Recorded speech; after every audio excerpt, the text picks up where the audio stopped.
Enviado a injuria renal aguda y últimamente se habla de lesión. Ya hay que llamarlo así, hay que estar de acuerdo al consenso.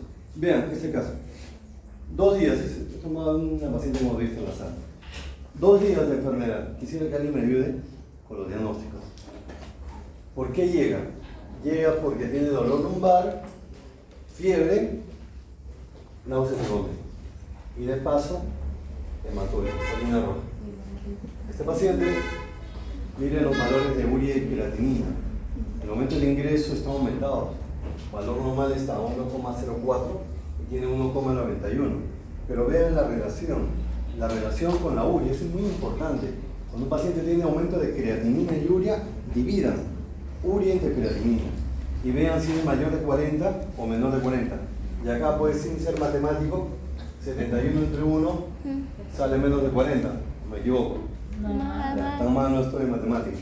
Eso, ¿qué le dice? Miren, esto puede ser una pregunta de examen. La vez pasada, hace como 3 años, cayeron. ¿Le puedo repetir la pregunta? Urea de creatinina menor de 40 me dice que la lesión es intrarrenal. Menor de 40, intrarrenal. Más de 40 es prerrenal. Sin embargo, observen acá. Según esto, sería una lesión renal aguda intrarrenal. Pero vean lo que ocurre después. Miren lo que ocurrió después. Esto fue el 19. El 20 ya estaba normal. Yo les pregunto, sin que conozcan ampliamente el tema, ¿puede una lesión renal intrarrenal normalizarse en un día? No, pues, no. Ahora vamos a ver los criterios para cómo diferencias una prerrenal de una intrarrenal. Y entre esos criterios está urea de creatinina. Pero ven que en este caso, ¿ustedes qué dicen? ¿La sensibilidad o la especificidad no convence? ¿Qué no convence?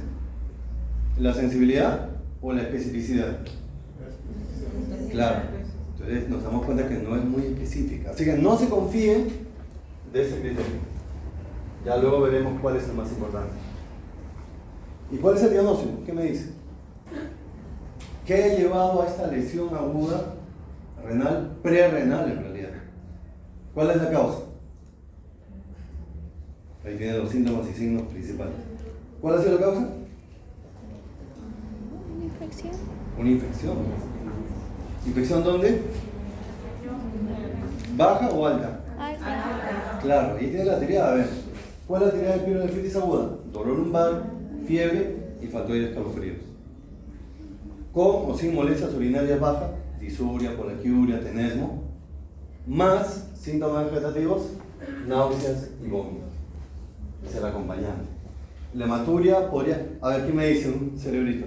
¿Quién me dice? La hematuria no entra pues, en el cuadro de pielonefritis aguda. ¿Cuál es el papel acá de la hematuria? ¿Cuál sería la causa de esta hematuria? Falla renal. Pero ustedes dicen, necesito datos para ver si es una glomerular o una no glomerular. ¿Quieren datos? Datos le doy. Que es una orina de color rojo, claro, y con coágulos. ¿Qué tipo de hematuria es? ¿Ah? ¿Digo? Es urológica, muy bien. No glomerular, urológica. Y si es una mujer, en este caso de joven, ¿qué podría tener? ¿Cuál puede ser la causa de esa hematuria? Cálculos, nefrolitiasis. ¿Vean? Y probablemente tenga ahí la historia de infección urinaria de repetición. Claro, esa infección urinaria de repetición que hace ver la necesidad de ampliar tu plan de trabajo y buscar una causa que esté ocasionando que tenéis repetición. Ya, entonces, primer caso. Caso 2. Es el caso 2. Una semana, ya un poquito más. ¿Y qué es lo que tiene? Tiene agitación. Qué feo esa palabra, agitación. Disnea a moderados esfuerzos, dolor precordial, angina, lo que te hablaba de angina, ortopnea y edema en miembros inferiores. Caramba, ese cuadro clínico ya lo hemos visto en capítulos anteriores. ¿Qué síndrome es? ¿Qué síndrome es? Si tiene, vean, tiene disnea, seguramente disnea progresiva, con ortopnia, intolerancia al decúbito, y edema, ya está pues. Y de allá para la angina, ¿no? Insuficiencia cardíaca. Claro, claro. Entonces tiene insuficiencia cardíaca crónica de repente, y las causas más frecuentes de insuficiencia cardíaca en el mundo, la más frecuente en el mundo es, igual que acá en Perú, la más frecuente cardiopatía isquémica seguida y pisando los talones de cardiopatía hipertensiva. Ahora, vemos la parte del laboratorio. Bien, está aumentada un poquitín, 1,31, con una urea un poquitín. Pero si hago la relación nuevamente, sale menos de 40, simulando ser intrarrenal. Ah, pero acá vean, es un poquito diferente al anterior, ¿eh? Es un poquito diferente. De repente no simulaba, miren. 1,78 aumentó, un día después aumentó, al día siguiente se mantenía, 2 días después bajó un poquito nada más, el 11 subió otro poquito y al 14 1,4. Es decir, durante todo esto casi una semana, un poquito más de una semana, se mantiene la SOM, se mantiene el aumento de creatinina a la par del incremento de la urea. Esta es diferente. Esta sí podría ser intrarrenal por la persistencia. ¿De acuerdo? Listo. Y insuficiencia cardíaca es una causa de lesión renal aguda, pero renal, claro, por supuesto. Intrarrenal, no. Habrá que buscar otra variable. Pero nos faltan datos. Una vez que con estos dos ejercicios, como antesala, pasamos a esta, también otro ejercicio. Cuando tú quieres ver si es incuria renal aguda, ahora se le llama lesión renal aguda, versus enfermedad renal crónica, ¿cómo diferencia? Haces tu tabla comparativa y dices, si hay anemia, eso debe ser RC, y no lesión renal aguda. Pero yo les pregunto, ustedes deben haber tenido la clase de RC. ¿Puede haber RC sin anemia? RC sin anemia. ¿Es posible o no? ¿O van a contestar como contestan los internos? Como dije la pasada, ¿cómo contestan los internos? Cuando no saben la respuesta. En medicina todo es posible. En este caso sí, la respuesta es sí, pero en los estadios tempranos. En los estadios tempranos puede haber RC sin anemia. Pero si la articulación es menor de 30 ya, casi todos tienen anemia. La hago más difícil, la pregunta más difícil. ¿Puede encontrar un paciente con lesión renal aguda y que tenga anemia? ¿Qué opinan? Sí. La respuesta es sí. ¿Por qué? Porque estamos en Perú. Claro. Claro, y en Perú la prevalencia de anemia es importante. Tenga presente eso. Puede ser que el paciente tenga, por ahí va a ser una pregunta, un caso clínico va a ser, que puede ser que tenga anemia, pero esa anemia no tiene nada que ver con la lesión renal aguda. Es de otra etiología, carencial o inflamatoria. Pero yo les pregunto directamente, ¿puede la incuria o la lesión renal aguda puede llevar a anemia? ¿Una complicación que lleve a anemia? Sí. ¿Qué complicación sería? Que sangre. Que sangre. ¿Por dónde puede sangrar? Hematuria podría ser, pero mejor aún, sistema digestivo. Puede haber una gastritis urémica o no, aguda. Entonces ahí podría ser per se la lesión renal aguda que esté produciendo, o una coagulopatía también. La lesión renal aguda puede dar coagulopatía, puede dar trombocitopenia y todo eso ocasionar sangrado.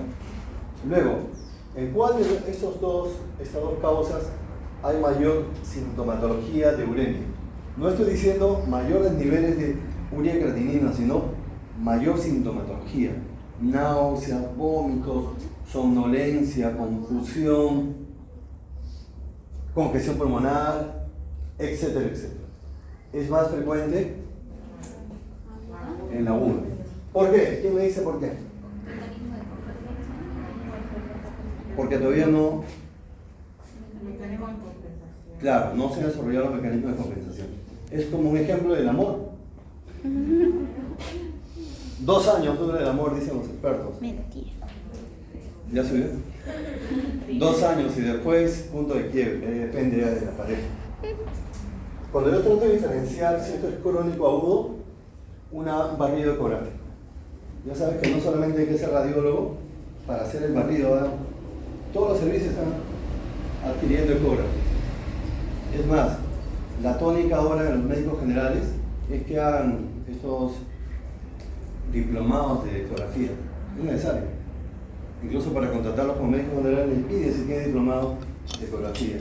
Me parece bien, pero recuerden que quedarse como médico general no te conviene. Es lo peor que puede suceder. Y de todo punto de vista, empezando por el económico. Los más explotados son los médicos generales. Y los han visto ya en la pandemia. Los han visto con sus mamelucos. Si la longitud es menor de 10, eso es crónico. Si el grosor de la corteza es menor de 30 milímetros, eso es crónico. Pero hay excepciones, aunque esta clase es de lesión renal aguda. Antes yo dictaba una clase de RC, por eso voy a dar una pincelada. Les pregunto a ustedes, ¿puede haber RC con riñones TARM de tamaño normal, incluso grandes? Claro, ejemplos. ¿Cuál? ¿Ya? Uno, hidronefrosis. Otra, si hay historia familiar, riñón poliquístico. Otra, pacientes que tienen infección subpurativa crónica o artritis reumatoide, amiloidosis secundaria, también. Y hay una que es buena, lástima que no tengamos mucho tiempo y además se llegó tarde, pero esta es buenaza. Miren, paciente diabética, un colega lo hizo, un capo, paciente diabética y que tiene RC avanzada, ya una depuración menor de 30, pero con riñones de tamaño normal. Y siendo diabético. Eso que me hace sospechar que esa ERC no es por diabetes. Así de fácil. Pero vean cómo es la medicina, porque si no, la medicina sería 1 más 1 es 2 y la medicina no es así. A ver, ¿qué tiene tu paciente? Mi paciente tiene síndrome nefrótico y ERC. ¿Y qué enfermedad crónica tiene? Diabetes mellitus. Ya, pues es una enfermedad, es una ERC por síndrome nefrótico por enfermedad renal diabética. Y no es así, a veces no es así. Uno tiene que prepararse para resolver escenarios atípicos. ¿Quién es el mejor médico o pretende ser el mejor médico? Aquel que esté preparado no solamente para identificar los casos típicos, sino atípicos. Y en este caso, ¿qué hizo el colega? Dijo, sospechó. Yo sospecho que la enfermedad renal diabética no es la causa. Revisó bibliografía y le pidió marcadores para LIS. Lupus, y era LIS. Así que recuerden, otra causa de RC avanzada con riñones tamaño normales, lupus, por si acaso. Una vez que hemos hecho esta diferencia, la alumna pueden despertarla. No, en serio, si deseas dormir, anda nomás, no hay problema, pero como le dije la vez pasada, nadie está obligado. Y lo cual es lamentable, nadie está obligado, pero uno debería estar acá. Pero si vas a dormir, mejor duerme más a otro lado. No te incomodes. Miren acá, ustedes, no sé si han tenido la clase de RC, pero la definición de RC, ¿qué les han dicho? ¿Han tenido la clase de RC? Ya. Le van a decir, RC se debe o reconozco que es RC porque hay un filtrado glomerular menor de 60 mililitros por minuto. ¿Cuánto tiempo? Más de 3 meses. Una normalidad funcional, una normalidad orgánica. Lo mismo es parecido para enfermedad renal aguda, solo que en este caso es menos de 3 meses. Más de 3 meses, RC. Menos de 3 meses, enfermedad renal aguda. Vean ahora estos círculos. Tiene de este lado la enfermedad renal aguda y enfermedad renal crónica. ¿Dónde es que está la lesión renal aguda? Obviamente está en enfermedad renal aguda. Claro. pero también puede ser parte de una enfermedad renal crónica. Antes se decía, los pacientes con RC y en el Hospital Dr. Mayo tenemos con más, cada vez son más, porque por la unidad de diálisis, acuden más pacientes con necesidad de diálisis y ha aumentado la casuística de los pacientes con RC. Lo que ponían los nefrólogos era enfermedad renal crónica descompensada o reagudizada. Ahora, ¿qué ponen? Y me parece bien, es que es enfermedad renal crónica más injuria renal aguda. Es decir, el factor que está descompensando la RC, ¿qué está produciendo? El ACI. Tengan en cuenta ese concepto. Es la disminución abrupta de la función renal que incluye, pero no está limitada, a injuria renal aguda. Vamos para ir haciendo retroalimentación. Esa pregunta del examen de ENAM. El 3 de diciembre está el nuevo examen y los internos están sumamente nerviosos. Ha aparecido lo que llaman el síndrome de ENAM. ¿Saben cómo es el síndrome de ENAM? Que los internos se enferman más en noviembre. Pues se enferman para leer, van a su casa a leer. Se define la insuficiencia renal, ahora llamada lesión renal aguda, como la disminución súbita, de la función renal cuya consecuencia es retención de líquido, alteración. Listo. Vamos ahora a una clasificación, es el famoso AKIN. Es el AKIN. Algunos se confunden y ponen, ¿qué tiene tu paciente? Es AKI 2, pero no es AKI 2, porque ¿qué es AKI? Es injuria renal aguda. ¿Y la clasificación cuál es? AKIN. Entonces no hay que confundir. Vamos acá a utilizar tres estadios. La primera, ¿qué se necesita acá? Lamentablemente esta clasificación no funciona si la paciente no tiene o el paciente no tiene una creatinina basal, es decir, ante el problema. Si no tiene por ejemplo, llega a emergencia y no se sabe cuánto era su creatinina, difícil que apliquemos esto. Es un aproximado nada más. Aumento de creatinina sérica de 0,3 miligramos en 0,3 o de 1,5 a menos de 2.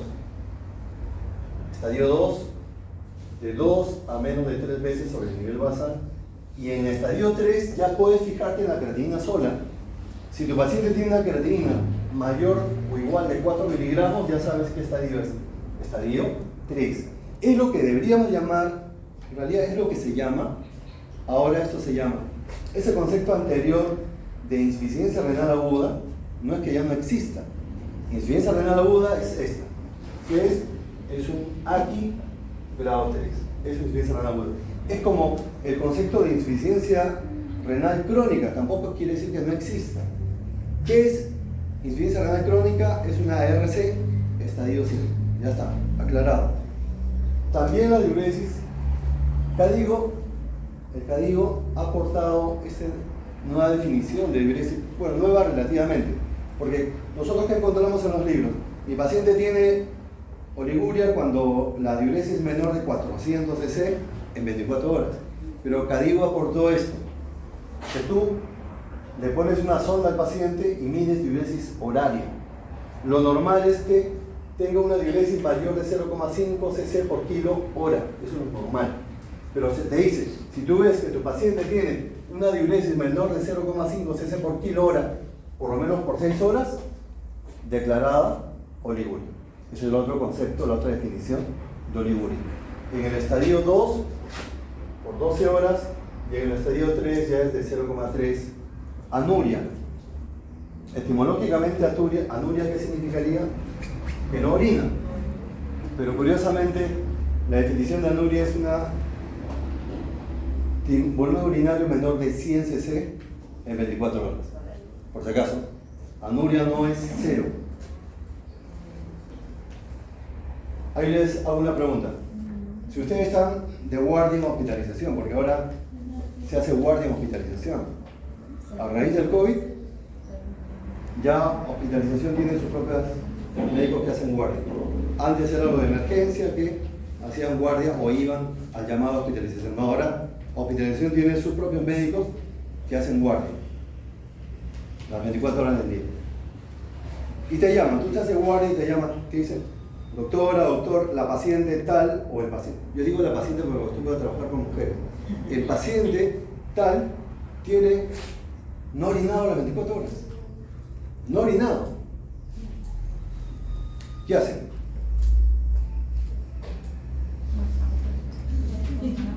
Si eres relajado, ¿qué dirías? Vamos, le pone 2 ampollas de furosemida y me avisa. ¿No? Pero ustedes no harían eso. Ustedes se irían a examinar el abdomen del paciente para buscar ¿qué? Claro, claro. A buscar globo vesical, el famoso globo vesical. Por favor, hagan eso. ¿Qué tal si está con globo y le ponen furosemida? Pobrecita. Pobrecito del paciente. Bien, entonces continuamos. Esa es la clasificación que tenemos que utilizar en la química. Hay una del rifle, pero no es necesario hablar del rifle. Ese los criterios que le decía, prerrenal versus renal. Tal vez han encontrado en la bibliografía de repente valores un poquito diferentes, pero vamos a utilizar este. Hablamos de la relación urea-creatinina. Más de 40 prerrenal y menos de 40 renal. ¿Por qué? Si es prerrenal, la relación es más de 40. Porque en la prerrenal, ¿dónde se reabsorbe urea? ¿En qué túbulo? En el túbulo contorneado proximal.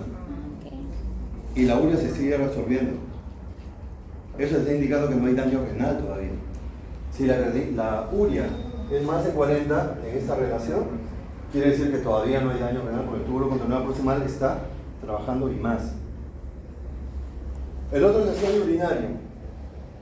Menos de 20 prerrenal y más de 20 renal. ¿Cuánto es el valor normal de sodio urinario? Está entre 20 y 20 a 40 hasta 120, el valor normal. Pero utilizan esos puntos de corte. Excreción fraccionada de sodio. Menos de 1 prerrenal, más de 1 renal. Índice de fracaso renal, no quiero entrar tanto en detalle. Y acá, cilindros. Los cilindros, hialinos, prerrenal, granular, renal. Yo les pregunto, si no conocen por intuición, ¿cuál sería el criterio que tiene mayor valor diagnóstico? Urea creatinina, hemos dicho que no. ¿Cuál sería el que tiene mayor valor diagnóstico? El primero, la excreción fraccionada de sodio. Vamos a esta pregunta. ¿Cuál de las alternativas señaladas caracteriza, ahora lo expresamos como ahora sería, caracteriza la lesión renal aguda prerrenal, para repasar los criterios que hemos visto?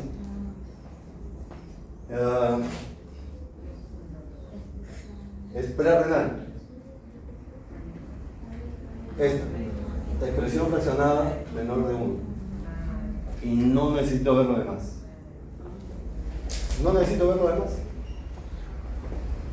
¿O necesito ver lo demás? No necesito ver lo demás. Suficiente. Paso a otra pregunta. Pero ustedes sí necesitan para que repasen, luego ven cada una de sus alternativas. Ahora yendo a las causas. Las causas de aquí prerrenal. Tenemos 4 mecanismos. Hipovolemia absoluta, hemorragia, diarrea secretora con gran deshidratación, grandes quemaduras. Hipovolemia relativa, son pacientes que tienen el volumen plasmático efectivo disminuido. Hay una triada: síndrome nefrótico, cirrosis, faltó una. Y en esta triada hay un común denominador, que es que hay un hiperaldosteronismo secundario. Aumenta la aldosterona, hay más retención de agua y sodio y pérdida de potasio. ¿Cuál faltó? Síndrome nefrótico 1, cirrosis 2, insuficiencia cardíaca. Esa es la triada. Y después todo lo demás. Pancreatitis, ¿por qué puede llevar hipovolemia relativa? Ustedes han hecho ya semiología digestiva. ¿Por qué pancreatitis puede llevar hipovolemia relativa? ¿Por? Ya, muy bien. ¿Y hay otra cosa? ¿Ah? ¿Hay otra cosa?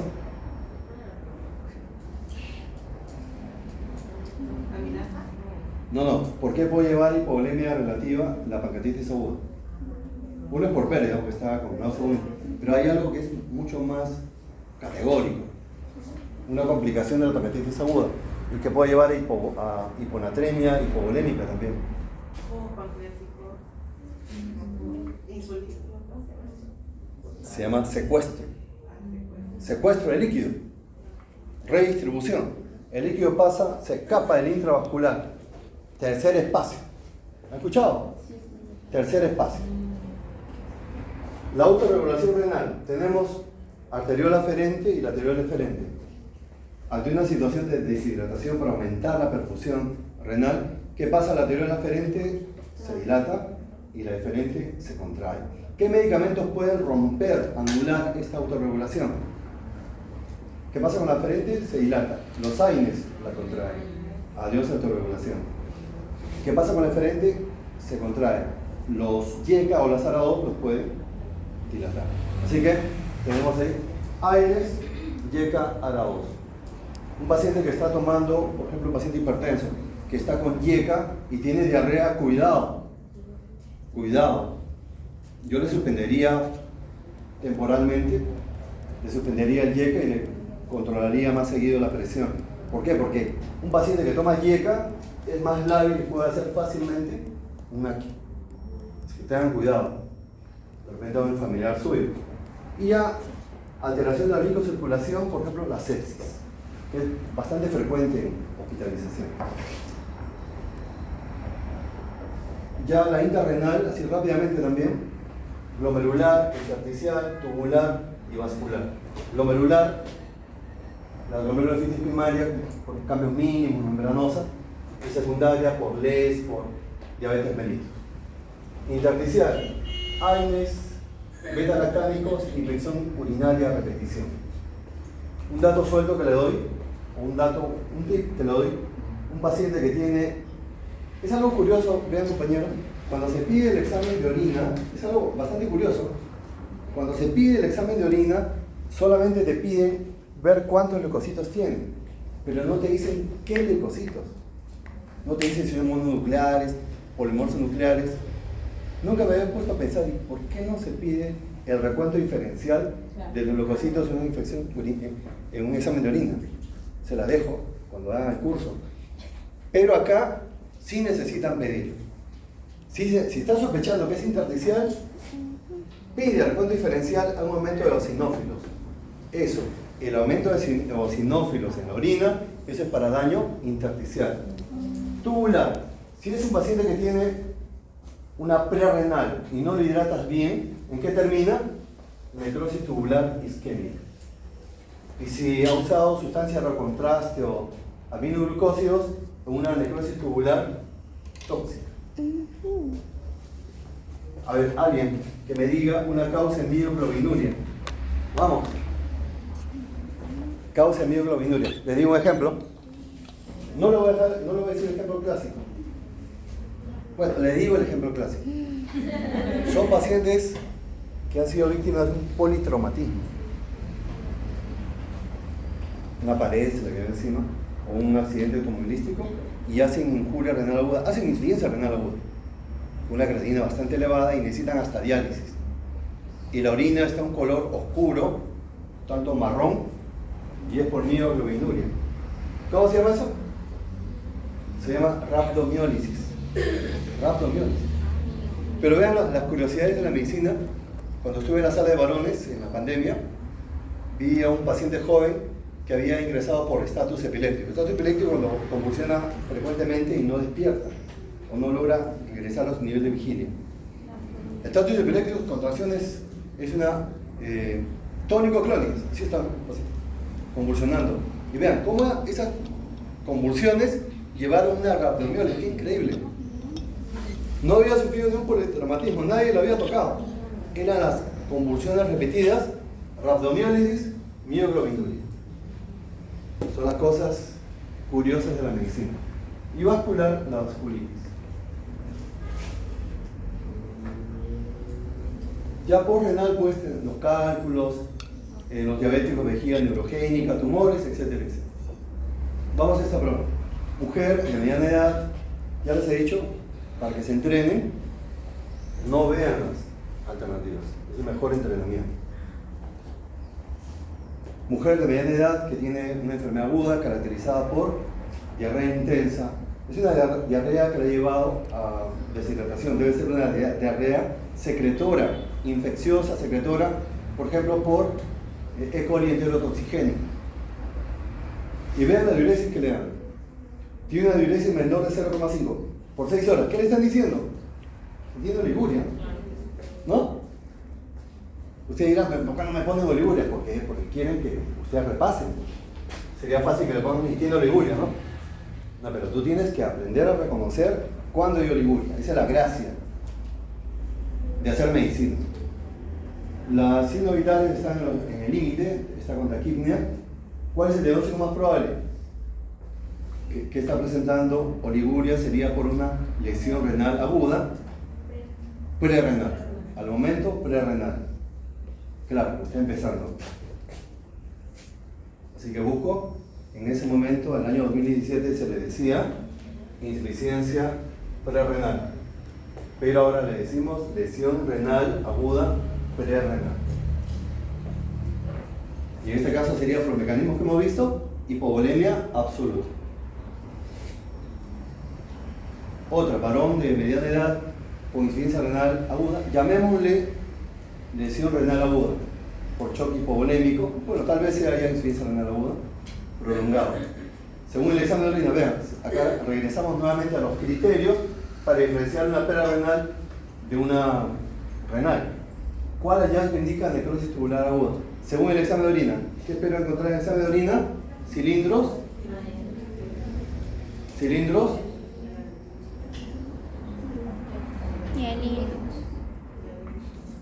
Necrosis tubular aguda, o sea, ya es intrarrenal, granuloso.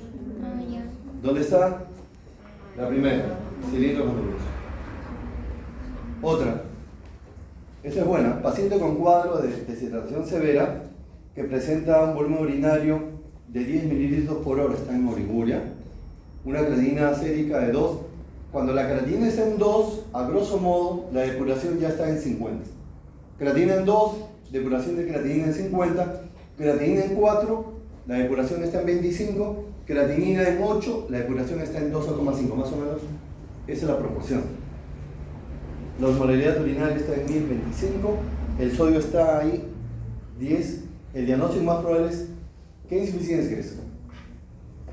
Es que lesión renal aguda. ¿Prerrenal o intrarrenal? Porque si lo basamos en el sodio, ¿cuánto era? Menos de 10 y más de 20. Menos de 10 era prerrenal y más de 20. Y justo te ponen 10 para complicarte la vida.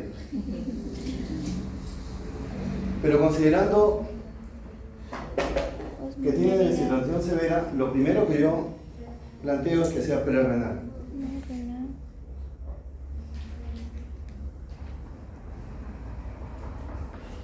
Planteo esta, que sea prerrenal. Sin embargo, en los distractores digo, ¿tendrá ya necrosis tubular? Si tuviera necrosis tubular, eso ya estaría más de 20. No, solamente me quedo con prerrenal. Aquí una pincelada nada más de la fisiopatología, que ante una hipovolemia absoluta o relativa se estimulan mecanismos neurohormonales. El simpático, sistema renina-angiotensina y la vasopresina. Y todo eso va a dar lugar a que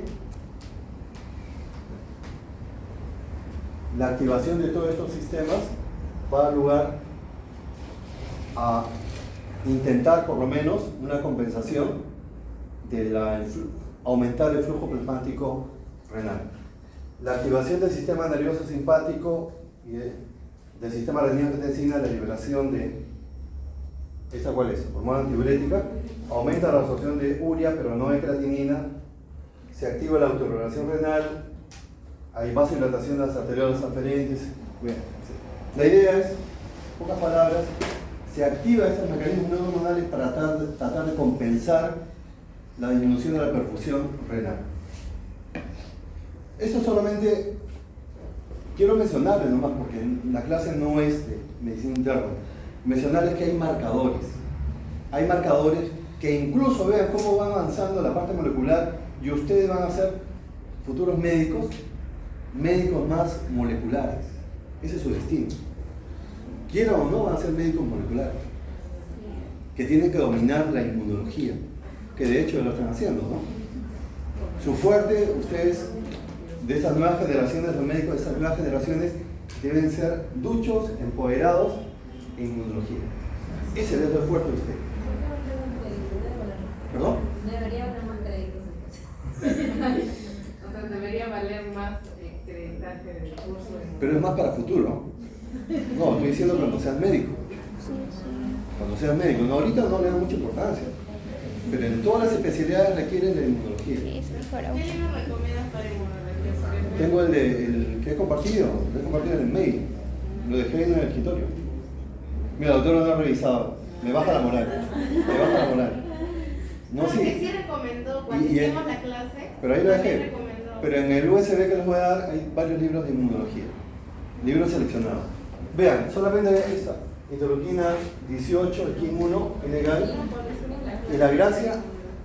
Vean, pero qué complejo esto. Que esos marcadores te dicen qué túbulo está afectado. Qué increíble, ¿no? Ah, no, está afectado el túbulo controlado proximal. No está distal. Es una medicina ya fina. ¿Se dan cuenta? Pero no quiero entrar más en detalle. Pero sí quiero entrar en detalle en este sentido.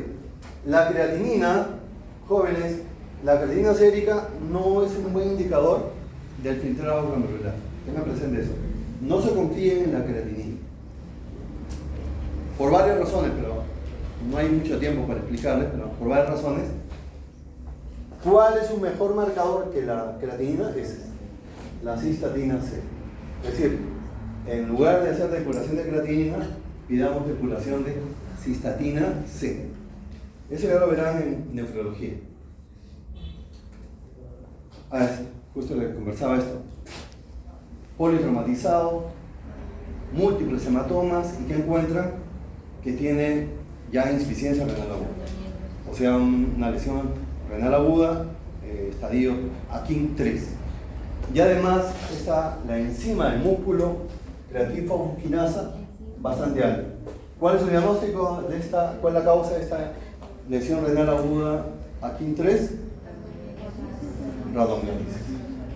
Y el dato que le he dado, un dato rebuscado y que solamente debe estar publicado, de rhabdomiólisis por estatus epiléptico.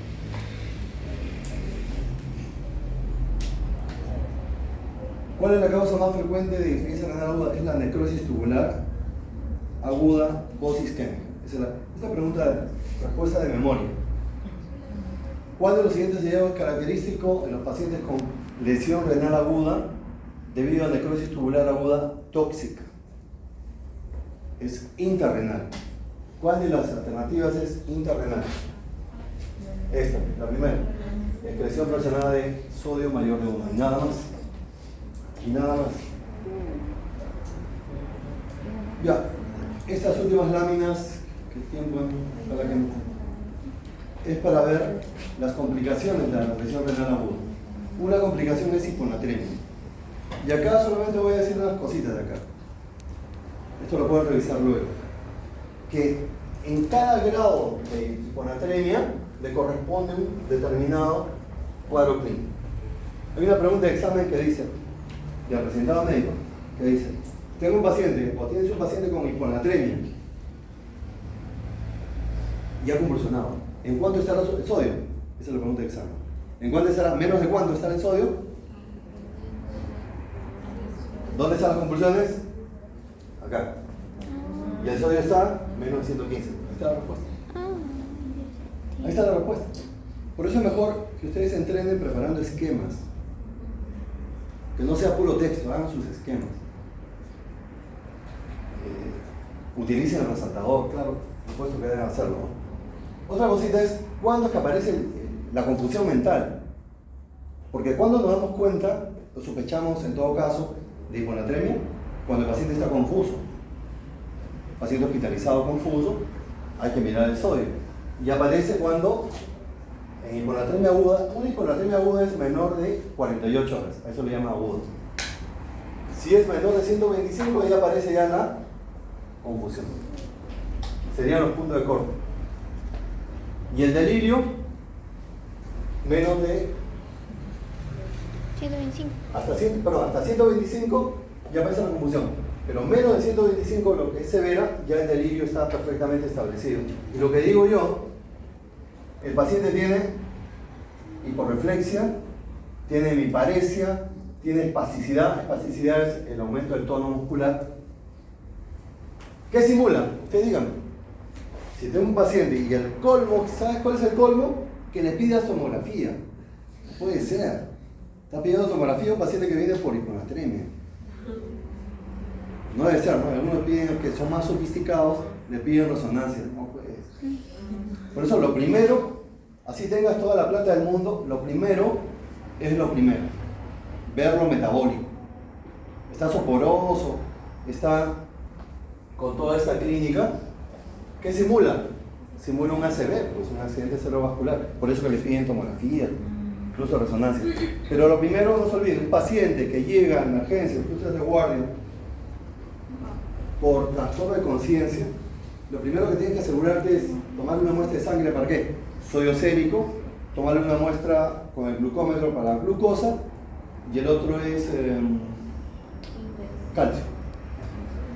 Sodio sérico, glucosa, calcio, y si te sobra sangre, creatinina. Eso, asegura eso, para que no se estén pidiendo.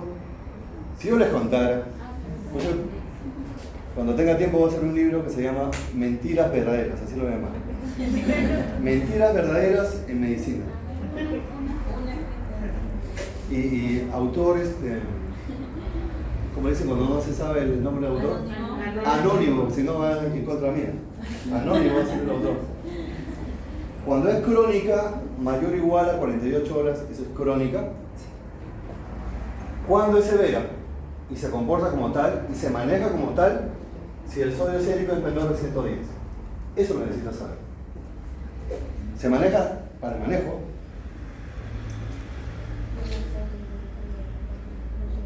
Y esto acá vamos rapidito.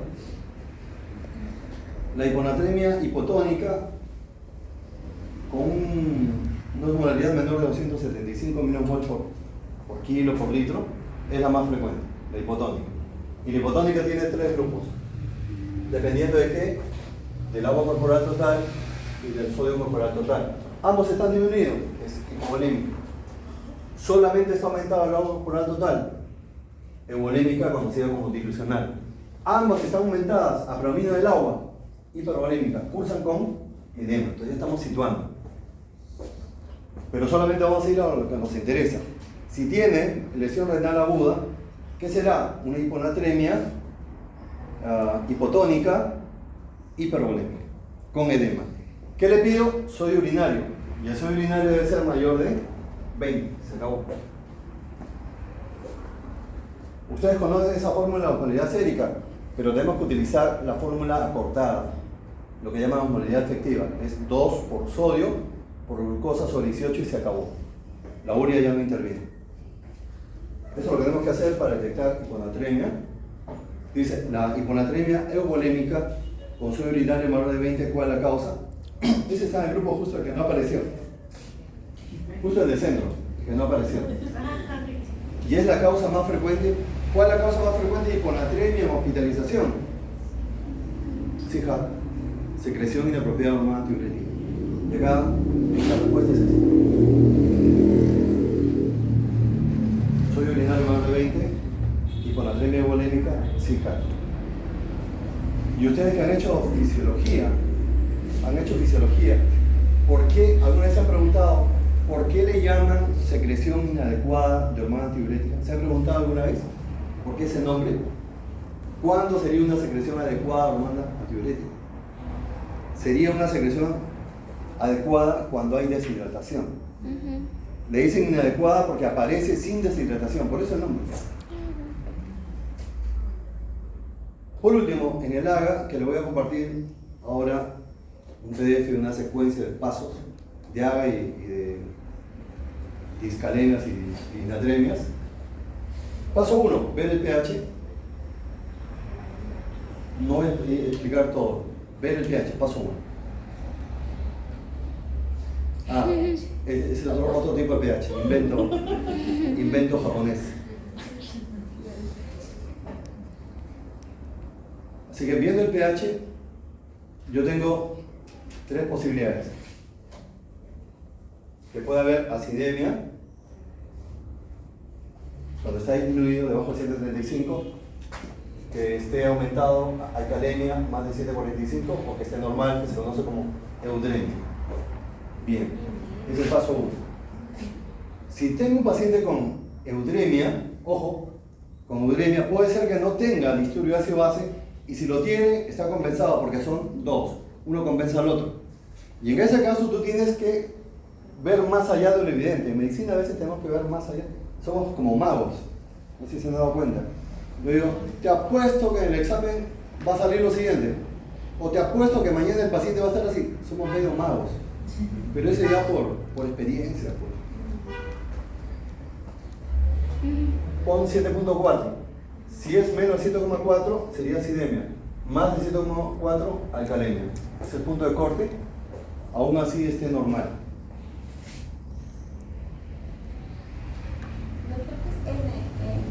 ¿Perdón?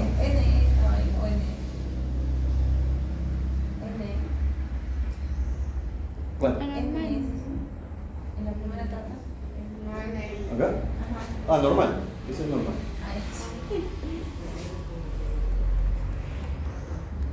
Ahí están explicando la acidemia, alcalemia. Ya, luego, orientándose a lo que espero encontrar, es lo siguiente, orientando, disculpe que no puedo explicar, me gustaría hacer una clase de usted, pero será en la próxima vida. Tienen acá, por video también puede ser, les comparto un enlace. Puede ser rápido. Sí, ¿qué espero encontrar en lesión renal aguda? Que el bicarbonato, el numerador del bicarbonato esté disminuido y que eso dé lugar a una disminución del pH. O sea, ¿qué espero encontrar? Acidosis metabólica. Nada más. ¿Y por qué? ¿Por qué? Por disminución de la excreción renal de hidrogeniones. Esa sería, acostúmbrese a dar una explicación fisiopatológica de lo que estamos encontrando. ¿Cómo lo demuestro? Con el exceso de base. Me fijo en el exceso de base y ¿qué dice? Si el exceso de base es normal, el disturbio primario es respiratorio. Y si está alterado, es metabólico. En este caso, ¿qué espero encontrar? Un exceso de base francamente negativo. Me está reiterando, ratificando que es una acidosis metabólica. Exceso de base negativo. Todo está ahí. Y luego, con eso le acabo, el anion gap, para saber qué tipo de acidosis metabólica. Y en este caso, ¿qué es? Acidosis metabólica con anion gap aumentado. Y tienes ahí 2 mecanismos. Por aumento y por producción de hidrogeniones, que son las causas, o por disminución de la excreción renal de ácidos. Ahí está. La lesión renal aguda, la ARC.